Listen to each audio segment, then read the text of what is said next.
Hi guys, welcome to the tutorial. In this video we're going to be looking at some different techniques for hiding objects. So in some instances you may have a stock image that you're working with and you need to get rid of an element.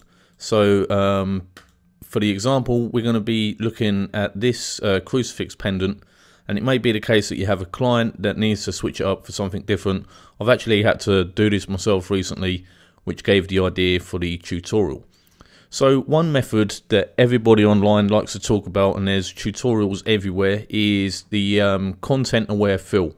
So I'm just going to show you that method first, and it works well in most instances where the surrounding area is nice and clean and uncluttered. So I'm going to hit L for lasso tool, and I'm going to draw a rough selection around this crucifix. I'm going to do that freehand, and then right click and go fill, and the contents on the drop down, if it's not already highlighted, go content aware and then go OK and click off to deselect that. And that's not too bad. There's not any degradation. There's a tiny little bit of variation there, but if you had a replacement object replacing the crucifix, that doesn't look too bad at all. But there's a problem. Content aware fill doesn't work for all instances, and sometimes you have to try a different approach. So we have another stock image here, and what we'd like to do, let's just say it was a horror piece, and we wanted to get rid of the eyebrow. There's actually another method that you can use, and that is the patch tool, which is located via the kind of healing area over here. So I'm going to select the patch tool, and again just draw a rough selection around the eyebrow. So I'm just going to go around, and I'm doing this freehand. Just go around, rough selection and eyebrow. Now with the patch tool, once you have the selection, what you need to do is click inside of it, hold down and drag outwards to a clean area. So it's going to sample from the clean area and then fill within that zone there. So I'm just going to let go now and hit Command and D to deselect. It's not done a bad job. It's okay, but there are some little artifacts there, some little scraggy bits that don't look great, but we can easily get on top of them. So I'm just going to grab the spot healing brush, change the diameter using these square brackets on the keyboard, and just paint over these, and it will sample from the surrounding pixels just to clean that up a little notch. And this line here, and there, and there, and there. So that's a start, and you can always do more. But you've just received, you've just removed the eyebrow itself. Let's just have a look when we do that same thing, but with content aware. So I'm making a selection using a lasso tool, L. Right click, fill, and then content aware. Okay. It goes a bit wafty. It's not too good. So in that instance, the patch tool does work slightly better. When you have objects or items that you want to remove, say for instance we wanted to remove the mouth here, the patch tool wouldn't do too great. The content aware tool wouldn't work at all. We'll just try that for argument's sake. So there, right click, fill, content aware, go OK. Let's give it some time. There's a lot of pixel information there, and it's completely garbled. So content aware isn't good enough in that instance. What we're going to do now is try the patch tool, and we'll see what it looks like. So clean area there. Give it a second to load. And again, completely unsuitable. So these snazzy kind of autofill tools, they're great in many instances, but when you've got something like this, it requires a bit more finesse. You need to get your hands dirty and you need to go manual. So I'm just going to create a new layer, and I'm going to show you another method for removing objects where the other tools don't work. And this is the real meat of the tutorial.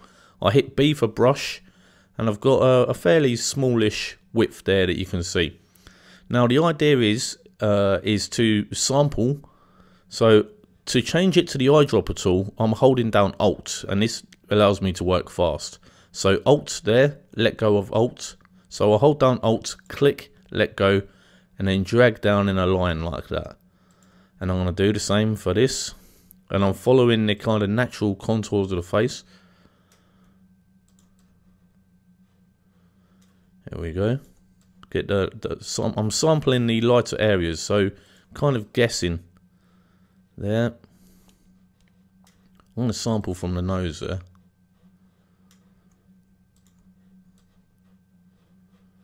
So this doesn't have to be really clean. You're just dragging down, sampling. So Alt, click, let go of Alt, drag downwards, and you're following the lines, the shades of the face. So this will take a little bit of practice and a little bit of getting used to. So we're sampling these dark shadows here, the lighter shades in the middle. Let's just bring these down a little bit further so they go over the shadow that the lips are casting. Okay, so there you go. I'm going to zoom out a bit. At the moment, that looks awful. It's meant to look awful at this stage. Let's just give it that a little bit more lightness up there. Okay, so you have this very rough kind of tonal smackdown on the face. What we want to do now is go Filter, Blur, Gaussian Blur. And we're going to push that up. Let's just have a look, see how that looks. So that's sort of 44.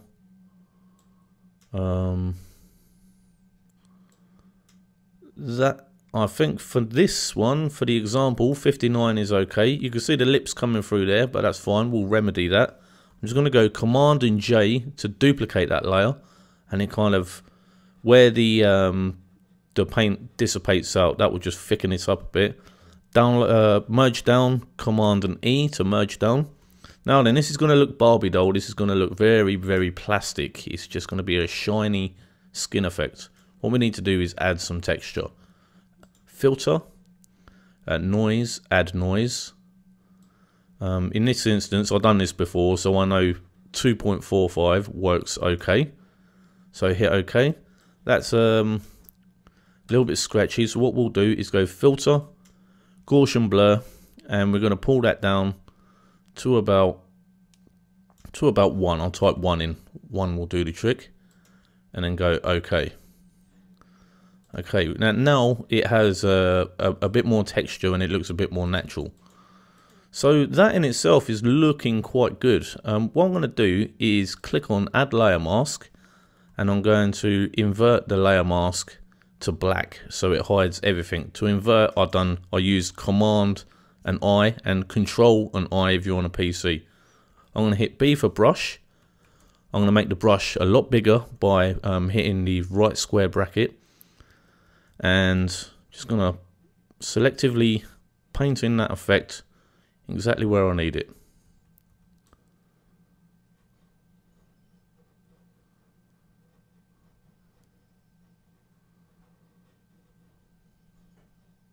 And then hit X to switch to black, so I can just make the brush bigger and make the transition smoother. So with a really thick brush, the transition will be smoother. Hit to X, change it to white, bring that in there where we need it. Takes a little bit of getting used to using layer masks for blending, but once you've got it, it's where the power of Photoshop lies. So this is the last stretch now, just got a tiny bit more to do. And for now, I think that will do it, and then we'll zoom out and we'll have a look. So Command and 0, and that's not bad for the example, for just a tutorial piece. That's not looking too shoddy. This area here, arguably we can bring that in a bit more, which we have. A finishing touch is clicking back onto the paint layer itself, and we'll zoom right in just to show you. you see we have this noise here. What you can do is you can go filter, sharpen, unsharpen mask, and you can pick out the details of that noise effect using unsharpen mask. There we go. And it makes it a bit more tactile. So if you take your time, you'll be able to get a much better effect. Let's just have a look, see the one that I've done previously. So that was a previous one when I was experimenting, and this is the live one. And we'll go full screen, film screen. And that's under 10 minutes worth of work. So if you spent your time on it, you could arguably remove any item or on skin. And the same principles can go to landscapes, clothing. There's limitless applications for this.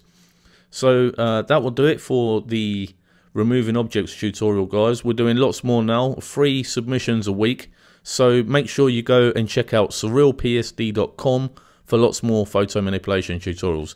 Thanks for viewing, guys. See you later.